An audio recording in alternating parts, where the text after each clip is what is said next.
지난 23일 밤 미군의 전략 폭격기 B-1B는 NLL을 넘어서 북한 공해상을 비행을 했죠. 이런 가운데 오늘 국정원이 발표한 내용에 따르면 북한은 B-1B 출격에 대해서 전혀 대응을 하지 못했던 것으로 확인이 됐습니다. 관련 내용 직접 들어보시죠. B-1B가 들어갔을 때 북한에서는 아무런 조치가 없었다. 그리고 그것을 자기들 레이더에는 잡혔는지 모르지만 지형으로 봐서는 특별한 게 없었기 때문에 그 이후에 무슨 동향이 있을 거로 생각합니다. 그래서 북한에서는 그 이후에 비행기를 좀 이동시키고 동해안 쪽으로 좀 더 강화하는 이런 조치가 있었지만 그날은 당장 아무런 조치가 없었다.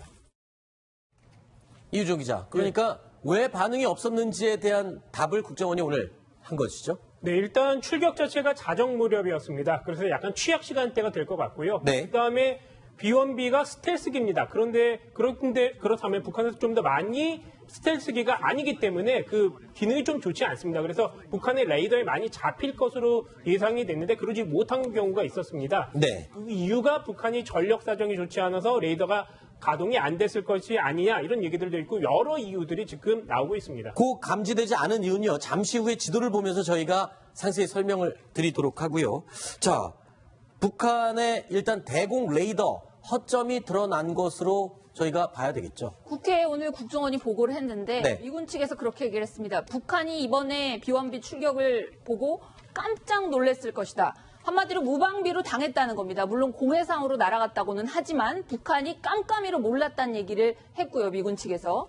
그래서 지금까지 반응이 없는 거는 중국과 러시아에서 이 감지된 사실을 알고 사실관계 파악을 한 뒤에야 북한이 어떤 반응을 해야겠다. 기자회견, 리용호도 사실은 그런 맥락, 그렇게 다 상황 파악이 되고 난 뒤에, 뒤늦게 기자회견을 했거든요. 그래서 정말로 몰랐던 것 같습니다, 북한이. 네. 자, 김정봉 시장님. 네. 자, 북한이 B-1B 폭격기가 바로 턱 밑까지 올라왔는데도 레이더가 탐지하지 못했거나 아니면 작동을 제대로 못했거나 그 이유, 지도를 보면서 설명을 한번 부탁드립니다. 네, 북한은 현재 러시아제 S-300P 레이더를 개조해서 네. 한 600km 정도를 볼 수 있는 레이더를 가지고 있습니다. 네. 그래서 벌써 미국의 비행기가 제주도 남쪽에 통과할 때부터 봅니다. 보고 있습니다. 보고 있는데 요번 사건은 좀 특이한 경우인데 이 레이더가 전부 다 남쪽을 보고 있거든요. 네. 남쪽을 보고 있는데 현재 그 미국의 비행기가 동해상으로 들어갔죠. 동해상에서 350km나 떨어졌기 때문에 네. 초기에 휴전선을 돌파하는 건 NLL을 돌파하는 걸 봤을 겁니다. 네. 근데 그 이후로 레이더의 탐지 범위를 벗어났기 때문에 네. 그래서 원산 쪽으로 올라갔을 때는 못 봤을 거고 네. 그래서 휴전선 돌파는 봤는데 그 이후에 항저가 잊어버렸을 거다. 아하. 그럼 그 다음에는 뭐로 봐야 되냐면 북한 내부에 있는 SA-5 레이더 탐지 거리가 한 320km 됩니다. 그런데 이게 미국 비행기가 350km 밖에 있었기 때문에 네. 탐지를 못했죠. 그래서 그렇군요. 일단 들어오는 곳까지 봤는데 그 다음에 종족은 놓쳤을 거로 생각됩니다. 그렇군요. 지도를 보면서 간단하게 설명을 드리면 북한에도 600km 밖까지 볼 수 있는 장거리 레이더가 있기는 한데 모두 남쪽을 향하고 있다는 겁니다. 남쪽을 향하고 있었는데 미군의 비행기는 동해상을 거쳐서 350km나 바깥쪽으로 접근을 했고 이 바깥쪽으로 회항을 했습니다. 그렇기 때문에 북한 레이더들 남쪽을 향해서 있는 레이더들 잡을 수가 없었고요. 또 미사일 방공 레이더 역시 거리가 짧아서 이 350km 지점까지 잡을 수가 없었다. 결국에는 가만히 앉아서 왔다 간 것을 나중에 얘기를 들어서 알게 된 그런 상황이 되는 거네요. 그렇게 됐어요. 그래서 러시아하고 중국에다가 네. 분명히 얘기를 했을 겁니다. 물어봤겠죠. 그래서 요구를 했을 겁니다. 네. 자, 탐지 거리가 긴 레이더를 좀 공급해 달라는 얘기를 하나 했을 거고. 네. 아마 안 들어주면은 그러면 당신들 위성 정보를 네. 좀 제공해 달라라는 얘기를 했을 수가 있고. 네. 그다음에 또 하나는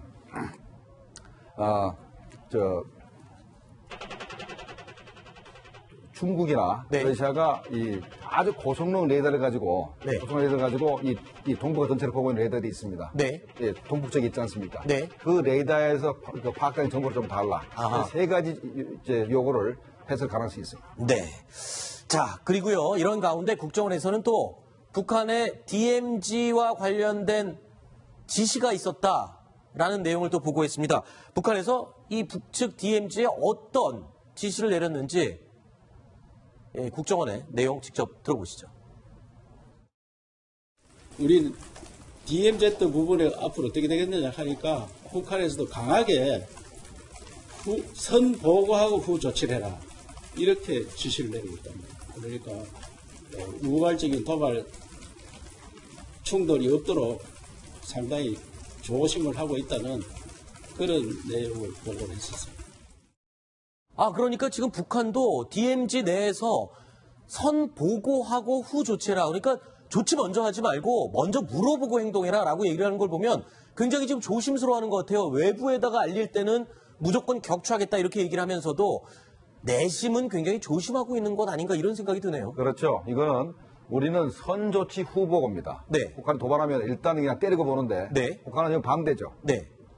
먼저 보고를 한 다음에 조치하라. 이렇게 그건 되니까 이유가 뭡니까? 이유가 간단한 것이 일단 재래식 전투가 벌어져가지고는 네. 승산이 전혀 없습니다. 네. 그래서 북한은 현재 기본적으로 전략을 짜는 것이 핵탄두로 공격하지 않으면 도저히 이길 승산이 있기 때문에 재래식 분쟁이 벌어져서 대한민국 군대와 전투가 벌어지면 반드시 깨지기 때문에 아하. 그래서 그 남조선이 도발할 수 있는 빌미를 주지 말라라게 네. 하는 것이 북한의 최전방에 있는 군대 군인들의 바로 지시사항입니다. 그렇군요. 그리고 또 오늘 국정원 보고사항을 들어보면 북한의 황해도 지역에 있는 전투기, 비행기들이 지금 동해 쪽으로 이동 배치가 됐다라는 내용이 있어요. 이거는 지금 뭡니까? B-1B 폭격기라든가 다른 미군의 전략 자산들이 또 동해안으로 올 것을 대비해서 저렇게 전투기를 옮겨놨다고 봐야 되겠죠? 맞습니다. 우리가 주로 이제 분쟁이 벌어지는 게 서쪽의 NLL 아닙니까? 네. 그래서 우리 F-15K가 백명도 앞골까지 줄고 올라가면서 이렇게 초기 비행을 쭉 항상 합니다. 네. 그러면 자기들도 우리 비행기가 올라오면 그 미그 21이 주로 뜹니다. 네. 그래서 이제 이렇게 견제를 하는데 요번에 미국 비행기가 왔음에도 불구하고 비행기 하나 못 띄웠지 않습니까? 네. 그럼 자기들도 비행기를 띄워야 되는데 네. 만약에 뭐 미그 21 가지고 네. F-15C에 대응을 하다면 미그 21이면 아주 구형 구형이지만은 러시아 전투기죠. 제일 북한의 그 숫자가 많습니다. 아하. 그러면 왜 자기들의 가장 좋은 비행기인 미그 29를 가지고 대응을 안 하냐면 네. 미그 29나 21이나 격추생과 마찬가지입니다.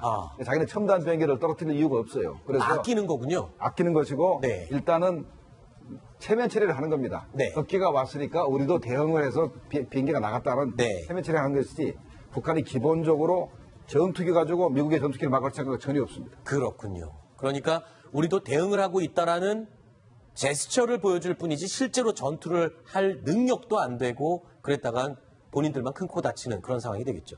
알겠습니다. 두 번째 이야기까지 살펴봤고요. 세 번째 이야기 역시 북한 관련 내용입니다. 오늘 4위로 꼽은 내용 보시죠.